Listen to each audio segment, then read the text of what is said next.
Estuvo 412 días atrapado en una embajada bajo amenaza constante del régimen de Nicolás Maduro. Pedro Uruchurtu, mano derecha de la líder de las Fuerzas Democráticas María Corina Machado y director de Asuntos Internacionales del Comando con Venezuela, que logró la victoria épica de Edmundo González Urrutia el 28 de julio, vivió más de un año como rehén político en la Embajada de Argentina en Caracas, junto a otros 6 líderes de la oposición. Entró allí como asilado tras ser perseguido por el régimen. Fueron rodeados por las Fuerzas Armadas, privados de sus servicios básicos y sin salvoconductos. Y el 6 de mayo, en una operación sin precedentes, la Operación Guacamaya, logró sacarlos de Venezuela rumbo a Estados Unidos, bajo las narices de la dictadura. Y tuve la dicha de conversar con Pedro tras su liberación. Hablamos del precio de la libertad, de estrategia, de resistencia y de lo que significa trabajar en libertad por la libertad de Venezuela. Una historia real, valiente y necesaria. Soy Goiza de Arazúa, en Madrid. Gracias de antemano por estar aquí. Te invito a suscribirte a mi canal para más historias con el tono que nos une. Pedro, bienvenido. Muchísimas gracias por encontrar un hueco en esa agenda para poder conversar sobre el país. No, a ti, querida Boy. Un abrazo, gracias por estar ahí siempre. Tú fuiste una de las ventanas que siempre estaba allí alerta, pendiente, apoyando y nada, te agradezco mucho por eso, porque sin duda alguna el mundo podía saber, gracias a ventanas como la tuya, lo que estaba pasando, lo que vivimos. Y bueno, ahora en esta etapa, nueva etapa, con la lucha más presente que nunca. Así que gracias a ti. Pues muchísimas gracias, Pedro, y seguirá siendo una ventana y una oportunidad para conectarnos con estas historias que también son historias personales, son historias que nos conectan, es el país que nos une y ustedes, más allá de haber sido noticia por la operación Guacamaya, por esta operación que los sacó de la Embajada de Argentina, que los rescató en una operación impecable. Primero quiero saber ¿cómo estás? ¿Te sientes libre? ¿Te sientes más tranquilo o te sientes, abrumado entendiendo todo lo que pasaste junto a tus compañeros? Mira, estoy bien, fuerte, con un espíritu, digamos, inquebrantable y en la lucha. Creo que estuvimos mucho más abrumados hace algunos días, creo que ya estamos un poco más tranquilos. Eh, y a la pregunta de si nos sentimos libres, o al menos yo me siento libre, yo la divido en dos, ¿no? Desde el punto de vista de, de lo que es la mente, el espíritu, siempre allí fue libre, y eso siempre lo he dicho, a pesar de los meses de cautiverio, allí siempre fui libre, pero al mismo tiempo no es una libertad plena. La física y la espiritual y la mental sí, pero la física en particular y no es todavía plena, porque al final está en la conciencia de que nuestros compañeros siguen secuestrados en el país sigue secuestrado. Entonces, más bien hay un enorme sentido de responsabilidad y de urgencia, porque digamos, uno está tranquilo estando fuera, sabiendo que quedó tanta gente querida que está secuestrada, que sigue sufriendo las consecuencias de la tiranía. Y que de alguna manera el exilio también es una manera de sufrir esas consecuencias, pero evidentemente ellos la están pasando mucho peor en este momento. Y por eso es que la libertad en ese sentido para nosotros no es ni siquiera un regalo, no es que tenemos licencia ahora para descansar o para vacacionar, cero, nada de eso. Aquí eh, hay un tema de mucha responsabilidad, porque el país así lo demanda y porque la urgencia es definitivamente evidente. Pero hay muchos asuntos por atajar, ¿no? En esta conversación. Quiero empezar con uno que, por ejemplo, a mí periodísticamente me ocupa, y es el de las narrativas. ¿Qué se le está comunicando al país? ¿Qué se le quiere decir? ¿Qué es lo que recibe la gente? ¿Cómo se digiere? ¿Cómo se crea esa opinión pública? En su caso, desde el punto de vista, desde el régimen con la operación Guacamaya, que los sacó del país, que los liberó prácticamente en las narices del régimen, estando tan custodiada la embajada, pues se ha dicho tanto de la negociación desde parte de ellos, que sí se firmaron salvoconductos. Ustedes lo han negado, la propia María Corina Machado, la líder de este movimiento democrático también, y lo ha hecho tajantemente. ¿Cómo llevas tú estos mensajes? ¿Cómo los lleva el equipo? En realidad, ¿en qué están enfocados y qué es lo que quieren transmitir al pueblo venezolano? Mira, el régimen siempre miente. El régimen usa la mentira, es parte de su naturaleza. Por lo tanto, ellos evidentemente, frente a la sorpresiva operación y a la manera como salimos y al enterarse días después de que eso había ocurrido, claramente tenían que buscar alguna manera de desprestigiar al liderazgo y la confianza en el liderazgo. Creo que no lo han logrado, creo que ni siquiera han podido mantener su narrativa coherentemente porque las contradicciones están allí a flor de piel, es decir, cada cosa que dicen se desdice de la otra, entonces al final ellos saben perfectamente lo que pasó allí. Los salvoconductos nunca existieron, solamente hubo un intento y eso lo hemos dicho ya en público. En abril del 2024 teníamos un mes de haber ingresado, menos de un mes, fueron 2 semanas que ingresamos a la embajada. Se intentó hacer la gestión, los salvoconductos estuvieron a punto de salir y fue el propio régimen quien se encargó de sabotearlos, cancelarlos y de dejarnos en esa embajada. De ahí en adelante nuestra exigencia fue casi que a diario, tú lo sabes, permanentemente lo hacíamos, lo decíamos, le pedíamos a la comunidad internacional que articulara el tema de los salvoconductos y simplemente nunca se dieron porque no les dio la gana, lo cual confirmaba que en efecto éramos unos rehenes, eso está clarísimo. Entonces, eh, este que es un régimen además que se vale tanto de la mentira, que se vale tanto de la farsa, que se vale de la supuesta negociación, ¿dónde están las pruebas? Como lo hicieron con el presidente electo Edmundo González, que le tomaron fotografías, le grabaron audios, ¿dónde están las pruebas? Muestren las pruebas si es que realmente hubo negociación. Y no las pueden mostrar porque sencillamente no las tienen y ni siquiera las pueden fabricar porque esto fue una operación que lo sorprendió en sus narices y así ha quedado demostrado. Entonces, eh, para los que sostienen que hubo negociación, para los que creen que hubo negociación, etcétera, etcétera, bueno, pueden creer lo que quieran. A los hechos nos remitimos.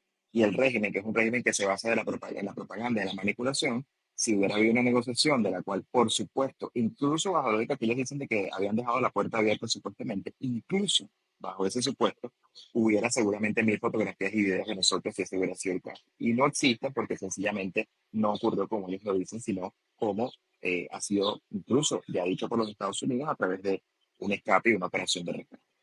Ahora bien, ¿hubiese cambiado algo si les hubiesen otorgado esos salvoconductos? Mira, yo creo que al final la entrega de salvoconducto hubiera sido una reivindicación del derecho internacional y derecho de asilo, era el deber del régimen.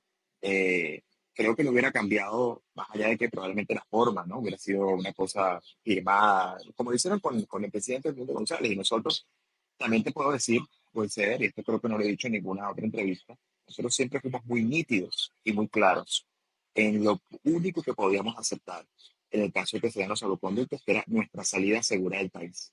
Es decir, nosotros jamás, en ningún momento, y eso, esos mensajes se hicieron llegar en ese abril del 2024 cuando se estaban tramitando esa única vez que se habló de salvoconductos realmente. Y luego en los mensajes, cuando los transmitíamos a cuerpo diplomático, etcétera, lo único que nosotros estábamos dispuestos a negociar era ese salvoconducto que no se dio, pero en los términos de nuestra salida del país. De ninguna manera eso se condicionara a, qué sé yo, a renunciar a la actividad política o a desdecirnos de lo que habíamos hecho como comando de campaña o a asumir la culpa de lo que no habíamos hecho o a inculpar a María Corina o al liderazgo de hacer algo que no habían hecho. O sea, eso jamás a nosotros nos pasó por la mente, jamás lo íbamos a aceptar y siempre fuimos muy firmes. O sea, que a lo mejor si se daba el salvoconducto y se daba un condicionamiento, probablemente lo hubiéramos rechazado también, porque no podíamos permitir que nuestra salida de esa embajada fuera en sacrificio de la lucha y del proceso de lucha que sigue aquí en Venezuela. O sea, nosotros no podíamos convertirnos en quienes hoy quieren destruir ese proceso de lucha. Entonces, creo que lo único que hubiera cambiado era la forma de salida, probablemente a los efectos de la conformación. Hubiéramos llegado probablemente a Buenos Aires o a Brasilia, pero más de eso no creo que hubiera cambiado y por eso es que al final nosotros entendemos que tenemos que buscar otra solución, Goizer, porque claramente éramos rehenes y el régimen sabía nuestro valor como fichas de canje y no nos iban a soltar. Eso quedó muy claro. Eso quedó muy claro. Pero tú como coordinador del área de asuntos internacionales, ¿cómo ves al gobierno de Brasil? ¿Han tenido algún contacto? Mira, hay comunicación, la hubo durante nuestra estadía en la embajada. Yo estoy convencido de que la presencia de la embajada de Brasil eh, tuvo un peso importante en la protección de esa sede. No tengo la menor duda de que de que la presencia de esa embajada, de esa bandera en la embajada, de alguna manera contribuía a que el régimen eh, se inhibiera de hacer cosas peores. A pesar de ello, esa embajada y esos funcionarios de esa embajada de Brasil sufrieron muchos atropellos por parte del régimen, no les dejaban ingresar a la residencia. Todo era a través del permiso que les daba el régimen. O sea, era una violación flagrante de la Convención de Viena por donde lo viéramos, ¿no? Desde lo que son los privilegios y las inmunidades que tienen los diplomáticos en un sitio como lo es una embajada. Y bueno, sí, ha habido comunicación fluida. Nos consta que hubo intentos de gestiones en diversos niveles, hubo conversaciones a diversos niveles, pero bueno, al final, hasta la propia Brasil, que en algún momento el presidente Lula fue cercano al régimen, se encontró de frente con un régimen criminal que tenía una propia embajada usada por ellos mismos como cárcel, ¿no? Y eso creo que claramente hizo que Brasil asumiera una postura distante del régimen. Yo creo que es importante que Brasil haya decidido aceptar la representación de Argentina en un caso como el de Venezuela. Creo que eso es importante. Pero bueno, también siempre puede quedar la reflexión de que se pudo hacer más, entendiendo lo que enfrentábamos, entendiendo el tipo de régimen que se enfrentaba. Creo que Brasil pudo haber sido mucho más eh, firme públicamente, empezando por el propio Lula. No lo vimos así. Pero bueno, creo que ellos al final, durante lo que fue nuestra protección y nuestra salvaguarda en lo mínimo, hay que decirlo, en lo mínimo, Brasil pudo hacer lo mínimo para ayudarnos, a pesar de que nos consta, a mí me consta en lo particular que intentaron hacer más, pero bueno, se encontraban con esa barrera que significaba un régimen criminal como el que estábamos enfrentando. La Operación Guacamaya significó un hito y y un despertar también en la población venezolana, que fíjate, ya ha transcurrido casi un año desde las elecciones del 28 de julio, y sí es verdad que hemos visto un eh, aumento significativo de la represión, sobre todo para quienes forman parte de ese equipo de María Corina Machado. María Corina sigue en Venezuela, lo ha dicho, en clandestinidad, pero bueno, la última detención de Juan Pablo Guanipa, también de personas ligadas al Partido 20 Venezuela y de otros ciudadanos que forman parte de esta lucha. ¿Hasta qué punto está en estos momentos eh, secuestrado el equipo de María Corina Machado? Mira, aquí hay que recordar, Goy, que desde que arrancó la campaña, desde diciembre del 2023, que nosotros, Claudia, Henry y yo fuimos como esa primera oleada de persecución en ese momento bajo la falsa excusa, por supuesto, la falsa acusación de lo del Esequibo, etcétera, ¿no? Del referéndum del Esequibo. A partir de ese momento, que creo yo fue como el primer globo de ensayo en adelante, y en particular desde enero del 2024 en adelante, hemos sido testigos de una represión y una persecución contra todo el entorno de María Corina sin precedentes. No hay hoy ningún director de campaña que no esté o preso o exiliado o en clandestinidad de los estados y digamos del equipo nacional. Y eso lo que demuestra es que hubo una intención desde el primer momento de desarticular todo aquello que pudiera ser cercano a María Corina y sobre todo garantizar el éxito de la campaña.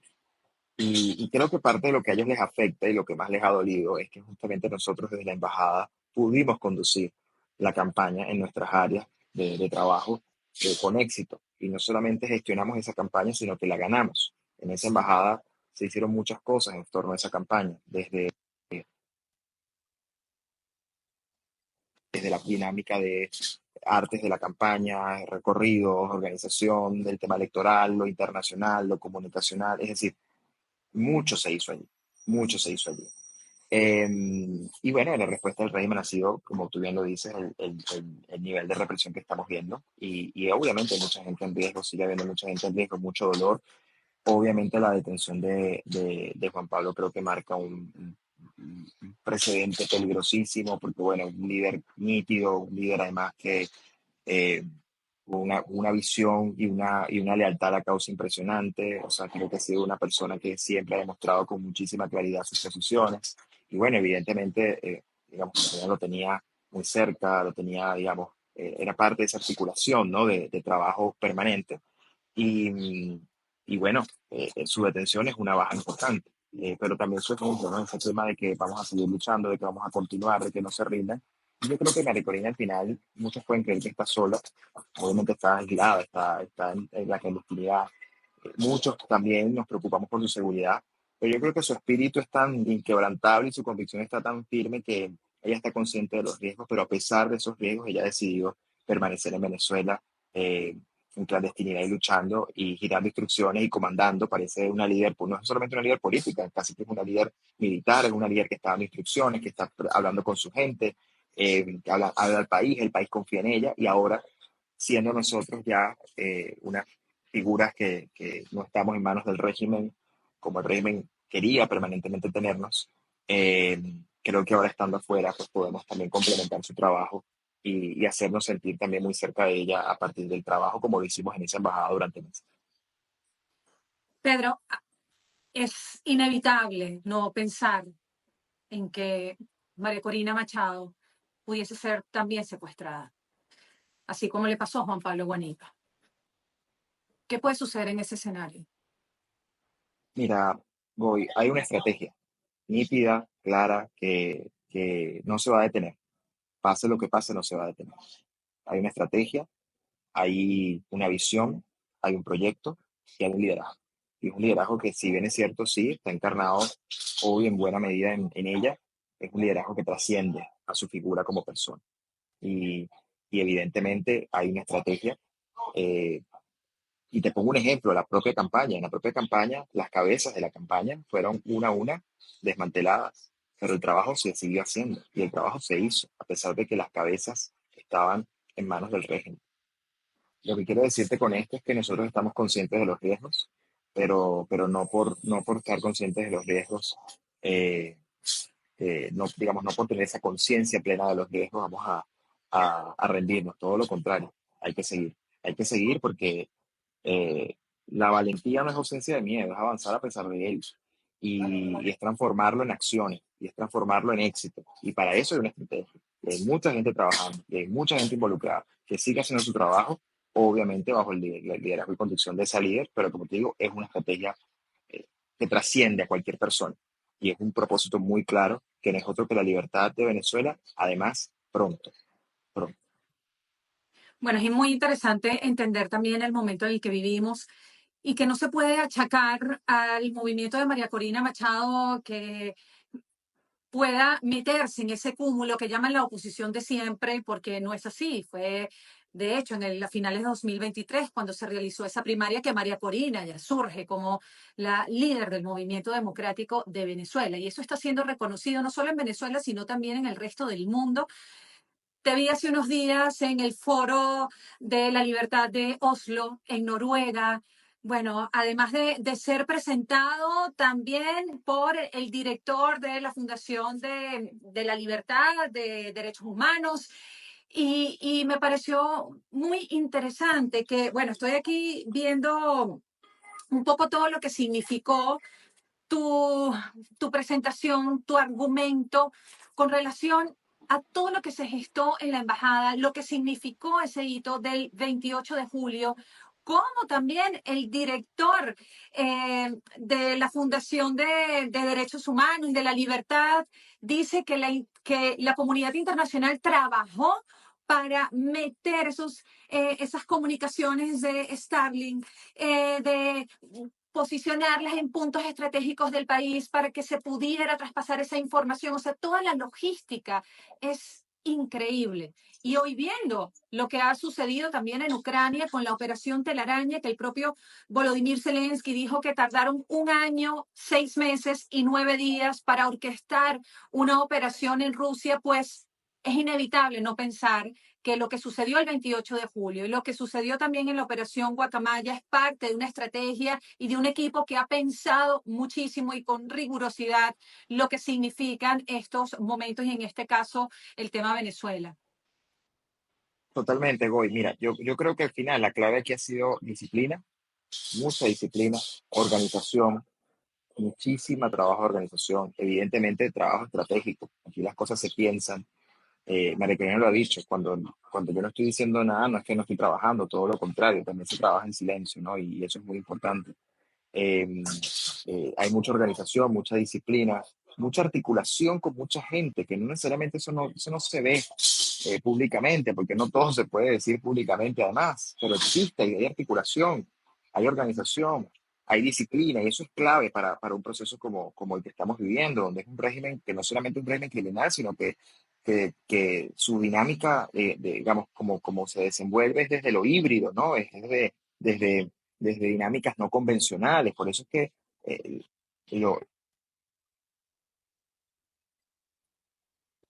perdón, me entró una llamada, disculpa. No te Las preocupes. cosas que se han dado con éxito han sido porque han tenido un profundo componente de organización, pero además de componente no convencional. Es decir, sí, el 28 de julio era una elección, pero nos preparamos para esa elección no como si fuera solamente una elección, nos preparamos como había que preparar a muchísima gente voluntaria para que hiciera su trabajo como lo hizo, disciplinadamente, en silencio, con mucha gente ayudando, como bien tú decías, con el tema de, Víctor lo decía muy bien en su presentación, con lo de las antenas, con todo lo que se hizo.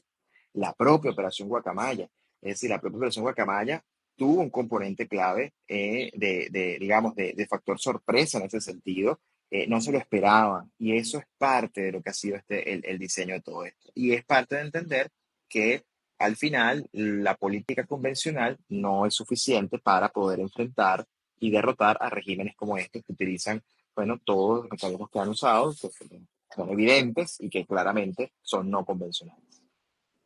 Mira, es increíble también el impacto de los venezolanos en esta lucha, y no solo los venezolanos como Pedro, que ustedes lo están viendo ahora, sino también el propio director de Human Rights Foundation, quien fue el encargado de presentar a Pedro.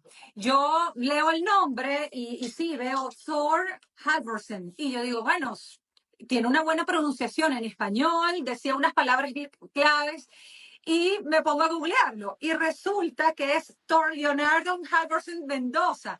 Es venezolanísimo. Es un chamo que además tiene una carrera brillante en derechos humanos, bueno, desde la fundación, haciendo un Y trabajo. te digo algo, para mí lo impresionante de su trabajo, que es increíble, es esa capacidad que tiene todos los años de reunir en ese espacio, en el Oslo Freedom Forum, a tanta gente que está enfrentando desafíos tan similares a pesar de los contextos. Entonces tú allí interactúas y estás permanentemente vinculado con gente que como uno está luchando contra el régimen de Norcorea o contra el régimen de Rusia o contra el régimen de Bielorrusia o contra el régimen castrista cubano. Entonces te das cuenta que bueno, así como el mal opera en red, también los buenos quienes estamos enfrentando a esos malos, podemos hacerlo. Y ese espacio creo que es una muestra de ello. Es interesantísimo, además de siempre la visión de los derechos humanos. Sí, totalmente. Si tienen la oportunidad de ver esta presentación que le hace Thor a, a Pedro, no es Thor el de la película, evidentemente, pero es un Thor que es un superhéroe en materia de derechos humanos, porque además ese foro es, bueno, es muy conocido y además se convierte en el epicentro de la lucha de derechos humanos y que él mismo dice, o sea, tú, Pedro Ruchur, tú no estabas allí en la escaleta, en la agenda, pero tu historia tenía que estar, porque es la historia de Venezuela y de una operación no solo de libertad, sino también de todo un pueblo que está luchando. Vemos a una migración de 9.1 millones, a un país que sigue dentro también dándolo todo, porque, Pedro, al venezolano que está día a día sometido también a la lupa del régimen, ¿qué más se le puede pedir al venezolano de pie? Yo creo que los venezolanos han dado, hemos dado eh, grandes lecciones al mundo entero durante años. Hemos hecho todo lo que se nos ha pedido que hagamos, lo hemos hecho con la convicción y con la claridad de todo lo que hay que hacer en todo momento, es decir, todo. Y creo que el 28 de julio es la mejor muestra de eso. Y cuando decidimos organizarnos y salir y probar la elección, que además yo creo que la gran diferencia que hace el 28 de julio con otros procesos donde también sabíamos que habíamos ganado fue la capacidad de en tiempo récord demostrar que habíamos ganado. Y eso fue organización, eso fue la gente decidida a buscar acta por acta y conseguirla y cargarla, como se hizo. Entonces, creo que hay una gran... de persona han aprendido mucho. Y por eso es que María Corina, con esto de la falsa del 25 de mayo, esto de cuando es sí, cuando no es no, creo que eso de alguna manera resume lo que es el venezolano en el sentido de las lecciones aprendidas y lo que están dispuestos a hacer y lo que no. ha sido muy doloroso también, Goy, ha sido doloroso el costo humano de la represión, de la persecución, pero aún así hay un país que no se rinde y que al final entiende que no podemos dejar a nadie atrás, que tenemos que liberarlos a todos los presos, que tenemos que procurar que haya justicia por sobre todas las cosas y hay que avanzar también en la libertad del país entero. Entonces, yo creo que hay una plena conciencia. Venezuela no ha hecho todo lo que se le ha pedido y lo ha hecho con gallardía, lo ha hecho con contundencia, lo ha hecho sin dejar espacio a la duda y ha sufrido un costo enorme y ha sufrido una dinámica verdaderamente dolorosa, pero aún así sigue allí y en parte también porque hay confianza en el liderazgo, porque hay entendimiento de la estrategia, porque hay claridad de lo que se puede hacer.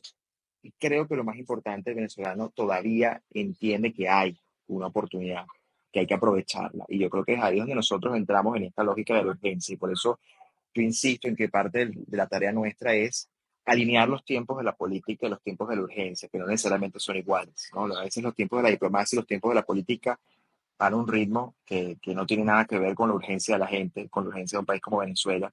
Y ahí es nuestra la tarea del liderazgo, alinear esos tiempos y hacer que en función de esa alineación haya resultados. Y en eso estamos porque es que al final el venezolano ha dado todo y lo sigue dando, se sigue organizando, calladito, entendiendo que hay persecución, cuidándose unos a otros, pero no han podido doblegar al venezolano. Y yo creo que esa es una de las grandes cosas de lo que más le duele al régimen, que es que no han podido quebrar el espíritu de los venezolanos. Pedro, como encargado director de los asuntos internacionales, como digo, con una guerra en Ucrania que está más viva que nunca, se están reuniendo los negociadores en Estambul. Ucrania lanzó un ataque inédito en una operación magistral a Rusia. Tenemos el conflicto también en Gaza, tenemos los conflictos de América Latina con Nicaragua, con Cuba. ¿Cómo está Venezuela? ¿Cómo te sientes tú en ese terreno? ¿Cómo está en la agenda de los temas internacionales? Mira, yo creo que el tema, obviamente, no siempre el tema puede estar en la palestra, normal. Tenemos un mundo complicadísimo y hacer que Venezuela esté en la palestra es complejo, pero yo creo que nuevamente estamos en la palestra, yo creo que la gente entiende, eh, la comunidad internacional, me refiero, los que toman decisiones, entienden lo que significa la permanencia del régimen en el poder. Creo que hay claridad, cada vez hay más conciencia de las consecuencias que eso tiene para la seguridad del hemisferio, para la estabilidad regional desde el punto de vista migratorio y evidentemente para lo que es el desarrollo económico y sostenible de la región, ¿no? Creo que hay claridad sobre eso. O sea, entienden el tipo de régimen que hoy opera en Venezuela, sus alianzas, sus crímenes, entienden lo que representa para toda la región en materia de seguridad. Entienden también lo que significa la permanencia del régimen en el poder en cuanto a la migración.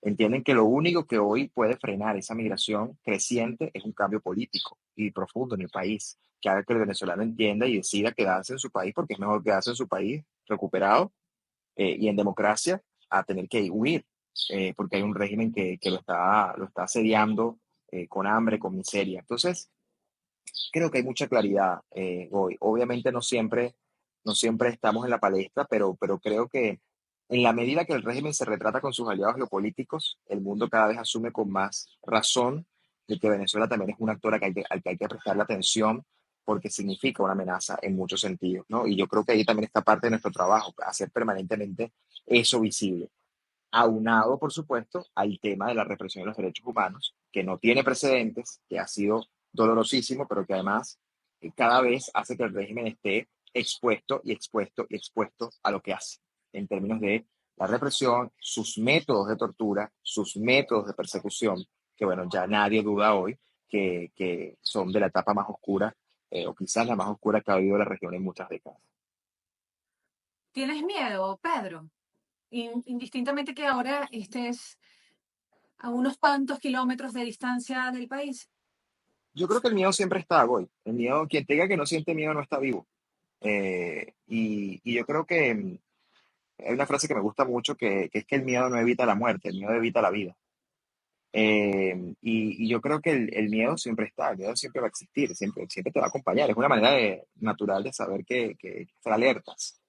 Eh, la cosa es cómo tú conviertes ese miedo en algo más. Por eso es que para nosotros, a pesar del asedio que vivíamos en la embajada, nuestra decisión fue resistir, no entregarnos, no quebrarnos, fue resistir con miedo, pero a pesar del miedo avanzamos.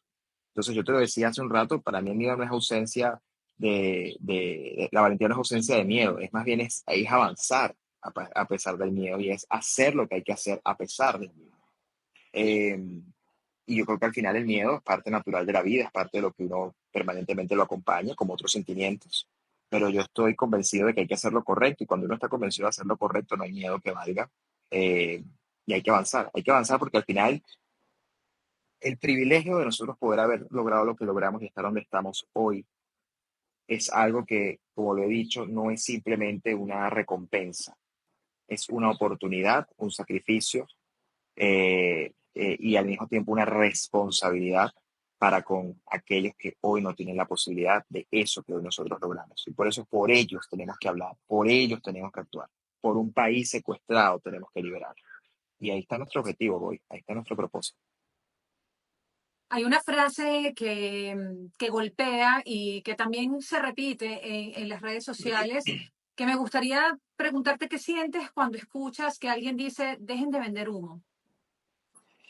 Mira, yo, sabes, yo no juzgo, no juzgo porque es normal que la gente sienta desconfianza, es normal que la gente tenga dudas. Y no necesariamente es por uno, es por la trayectoria, por lo que hemos vivido, por las frustraciones, por las expectativas que no se cumplieron, por las cosas que salieron mal. Es normal pensar en eso. También creo que el régimen en algunos actores lo impulsa y en algunas cosas lo potencia a propósito porque es parte de su permanente búsqueda de desmoralización de la sociedad.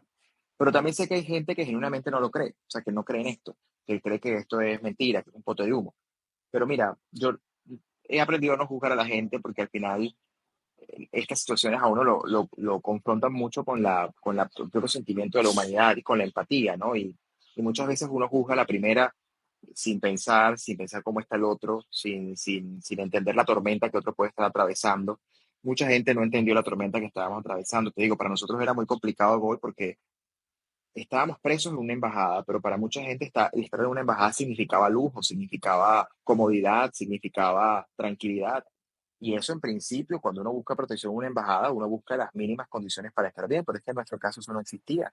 En nuestro caso la embajada se había convertido en una prisión, pero evidentemente no éramos vistos como prisioneros frente al dolor que viven quienes están hoy secuestrados en el helicoide y en las mazmorras del régimen en diferentes lugares del país. Entonces, evidentemente, cuando tú comparas ese dolor y esa tragedia con una embajada, la gente no lo va a asociar jamás a una prisión, pero era lo que era. Y tampoco éramos asilados oficialmente porque no se estaba haciendo valer el derecho internacional en lo que respecta al derecho de asilo. Entonces, era muy complejo porque además nosotros teníamos que resolver cómo íbamos a comer, cómo íbamos a beber agua, cómo íbamos a abastecernos de energía cuando la tuvimos, cómo todo dependía de nosotros y estábamos en una situación de vulnerabilidad tal que era muy complejo, Goy. Entonces, eh, la gente probablemente por pensar que estábamos en una embajada nunca vería estas cosas, pero al final yo entendí que uno tiene que tener la empatía de entender estas cosas y que tampoco uno, a ver, y por eso es importante hablar de la Operación Guacamaya y hablar de lo que vivimos. Hay que generar memoria, hay que generar conciencia de los antecedentes que esto genera, pero también hay que entender que nuestra historia tan solo es una más de las miles que hay de dolor, de las miles que hay de persecución, algunas muchas peores que lo que nosotros vivimos. Y por eso no podemos quedarnos solamente en que nosotros logramos salir de allí, sino en ahora nuestro compromiso en avanzar precisamente para honrar esa oportunidad. Porque es que de lo contrario, no habría tenido sentido esta operación y este escape si no lo usamos para precisamente poner al servicio del país nuestra energía para liberarlo. Y como te digo, yo no juzgo a quienes piensen que esto es mentira o que desconfíen. Yo lo único que estoy consciente es que hay un mandato, hay un plan, nosotros vamos a avanzar y que sean los hechos los que hablen y nos juzguen. Si sale bien, si no sale bien, pero, pero de ninguna manera yo voy a culpar a alguien porque piense que esto es mentira. Creo que los venezolanos, con tanto golpe que hemos llevado, tenemos muchas razones para dudar, pero yo hoy elijo creer. ¿Y por qué eliges creer? ¿Por qué después de 412 días encerrado?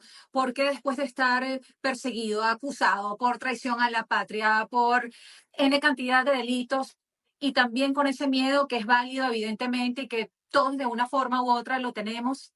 ¿Por qué seguir avanzando y por qué creer?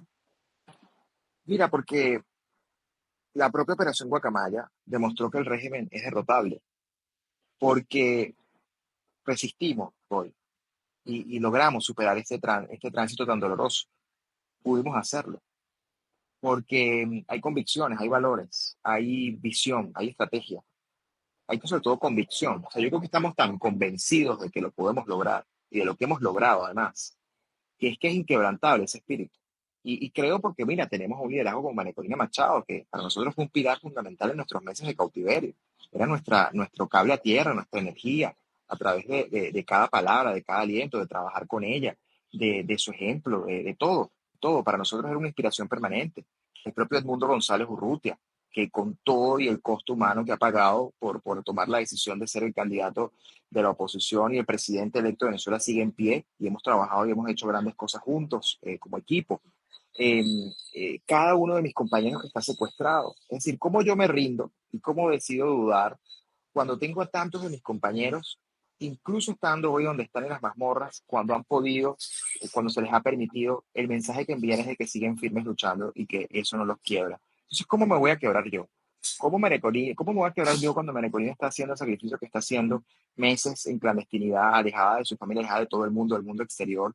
¿Cómo me rindo yo cuando hoy tengo una oportunidad de hacer algo y puedo conducir esto junto a mis compañeros hacia otro puerto seguro que nos lleve a la libertad? O sea, no cabe hoy, no cabe rendirse, no cabe la duda en nosotros.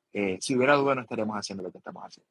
Y si hubiera Totalmente. duda, no estaríamos haciéndola con el amor por el país que sentimos. Y en eso te acompaño y aquí ya un comentario más personal. Recuerdo que en una entrevista que le hice a María Corina, terminamos la entrevista y yo cierro la computadora y digo, ¿de qué me puedo quejar yo? O sea, si estoy hablando con una mujer que está lejos de sus hijos, que bien pudiese estar en otro país trabajando en una multinacional o ser una ejecutiva, ¿sabes? Exitosa y vivir para lo que ella ha trabajado, estudiado y está en clandestinidad, lejos de sus hijos, en peligro y dispuesta a seguir hasta el final. Y no, vale. ¿Cómo no ser parte de esto? ¿Cómo no ser esa ventana que Absolutamente, dices al inicio?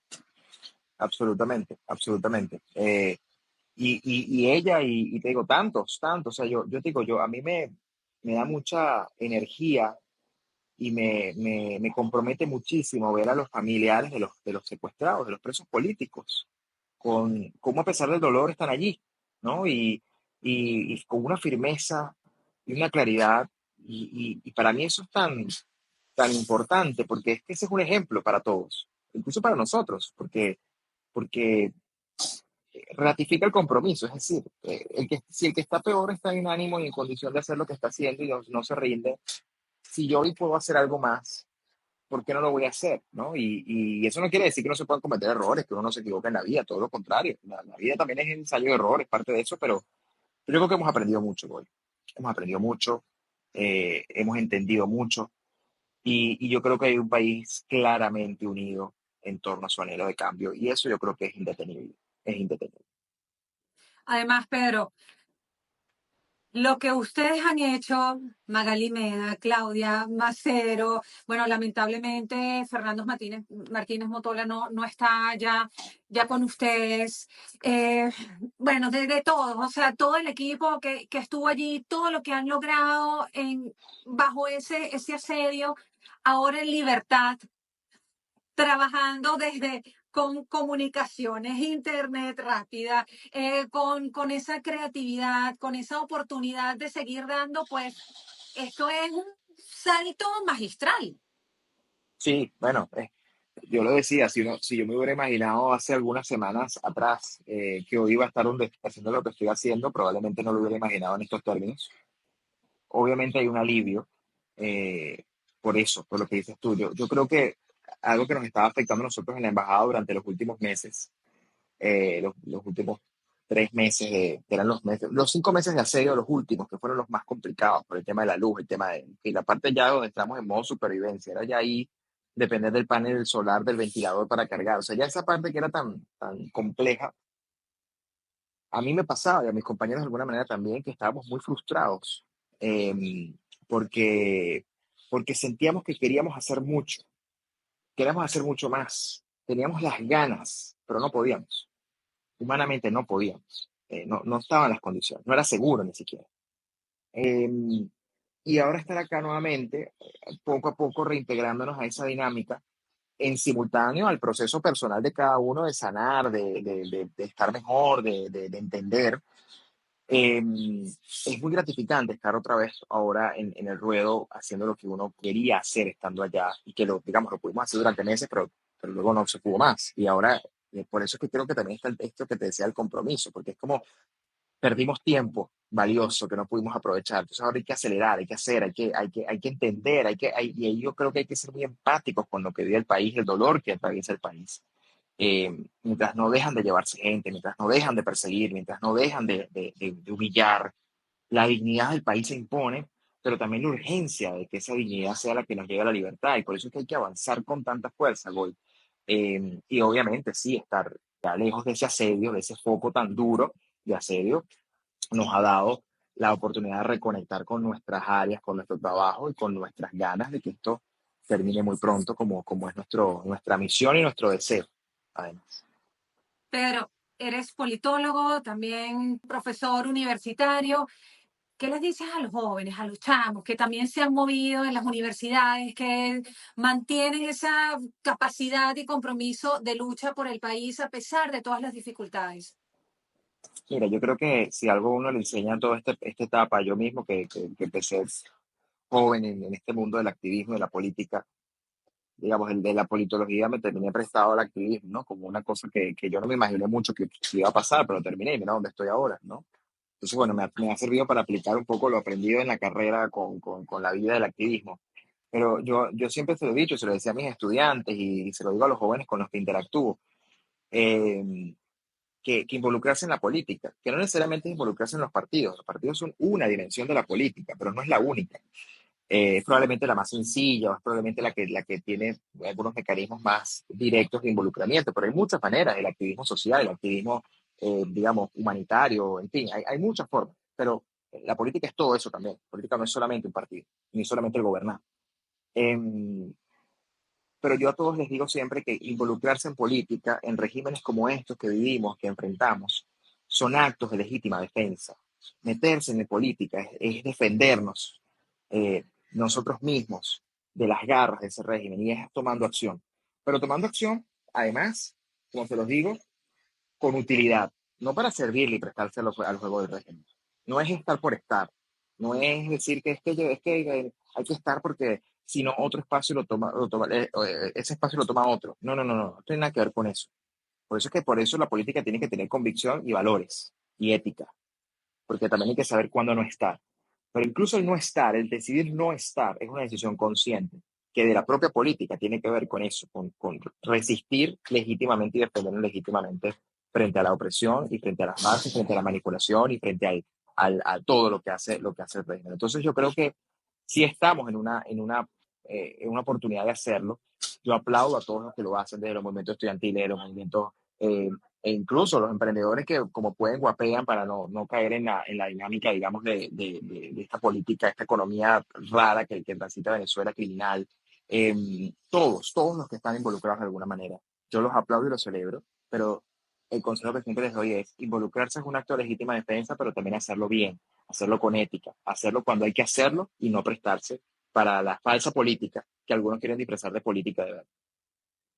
Pero, ¿cómo ves el país? ¿Cómo ves este momento que comienza? ¿Cómo te ves a ti mismo? Mira, yo creo que, digamos, es la misma estrategia, el mismo objetivo, el mismo propósito, obviamente en una etapa, una fase diferente. Yo veo al país consciente, veo al país, a pesar del dolor y de las heridas, firme. Creo que el 25 de mayo es una muestra de eso. Veo al país ávido de libertad y dispuesto a luchar. Creo que está luchando el país. Veo un liderazgo nítido que lo acompaña y en el que ese país confía. Veo una determinación de mucha gente a que esto salga bien y salga rápido, este proceso. Y en ese proceso me veo yo, nos vemos mis compañeros con mucha claridad, con mucho compromiso, con mucha responsabilidad y conscientes del tamaño del desafío, que esto no es para sentarnos y relajarnos y ver qué pasa dentro de varios meses. No, no, no, no. Esto es entender la oportunidad que tenemos. Yo creo que hay un régimen debilitado, yo creo que hay un régimen que está siendo víctima de sus propios atropellos y de sus propias arbitrariedades.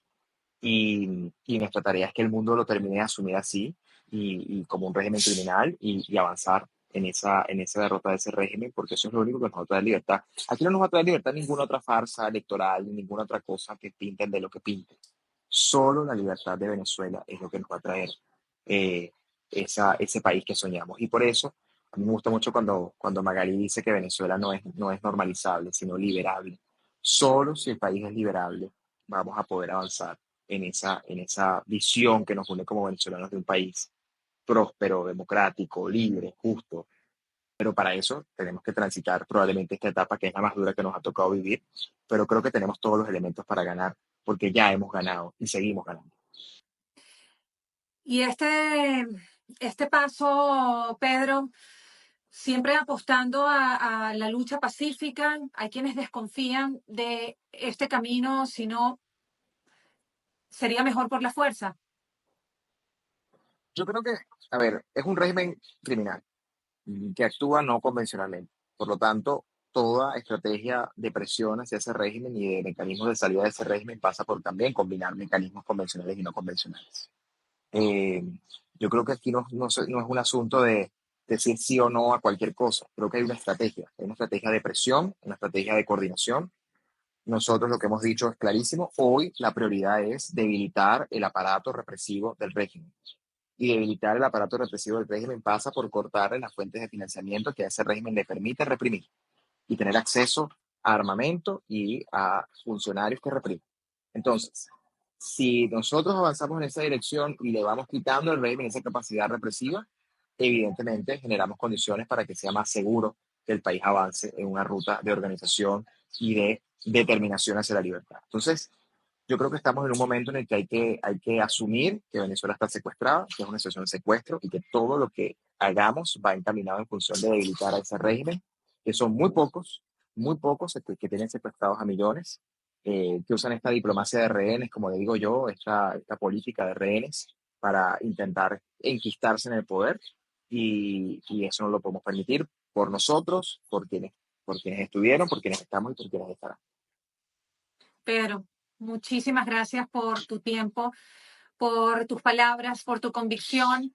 Y evidentemente aquí seguimos. Gracias, gracias por la oportunidad de adentrarnos un poco más sin, bueno, sin caer en sensacionalismo ni amarillismo, porque en realidad lo que queremos es la transparencia, la serenidad y el respeto con relación a este tema Venezuela, porque es el país que nos conecta, es el país por el que luchamos, independientemente de donde estemos, porque no somos los de aquí, los de allí, sino los de hoy, los venezolanos. Así Y es. por eso te digo, gracias. Si tienes unas últimas palabras para la gente que te ve, para la gente que sí confía en este movimiento y que hace su labor, lo que tenga que hacer para seguir adelante en esto. Mira, gratitud, Cole, a ti, a los periodistas, a quienes, a pesar de todo el atropello, siguen defendiendo la verdad con contundencia y vehementemente, porque no conciben otra forma de ver el mundo sino a través de la verdad. A quienes no se rinden, a quienes siguen luchando, a quienes hoy, a pesar de la opresión, se mantienen firmes, a quienes, a pesar del secuestro, no se rinden, a quienes entienden la necesidad de la urgencia y quienes actúan en consecuencia, a todos aquellos donde, como digo yo, la llama de la libertad está encendida en sus corazones, independientemente del lugar en el que se encuentren en el mundo, independientemente del lugar, ya sea una mazmorra o un lugar clandestino. Mientras la llama de la libertad esté en ellos y esté en todos nosotros, tenemos la certeza de que esa libertad va a ganar y va a triunfar. Y yo no tengo la menor duda. Eh, Sé que no han sido momentos fáciles para nadie en Venezuela.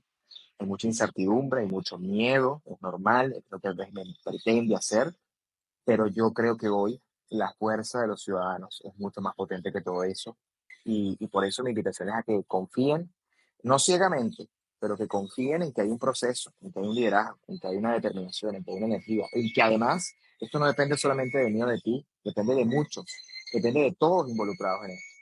Y que además, bueno, esa confianza, nosotros la hemos ido honrando una a una y hemos ido avanzando con éxito. Y por eso es que yo creo que entendemos que hay una oportunidad por delante y que lo podemos lograr, es posible. Así que nada, pedirles eso, pedirles que sigan confiando, que nos acompañen, porque esto no es solo un tema de nosotros, y que sepan que nosotros van a encontrar voces firmes, voces determinadas a lograr el objetivo y voces que no se van a callar, porque hoy lo que menos necesita Venezuela es silencio, sino necesita mucha voz. Y nosotros, así como tú hoy, se la vamos a seguir dando. Muchísimas gracias, Pedro. Y a todas las A ti. personas que se han conectado en directo, a quienes estén viendo esta entrevista en diferido. Gracias, gracias. Seguimos. Gracias a ti, gracias a ti. Muchísimas gracias a todos.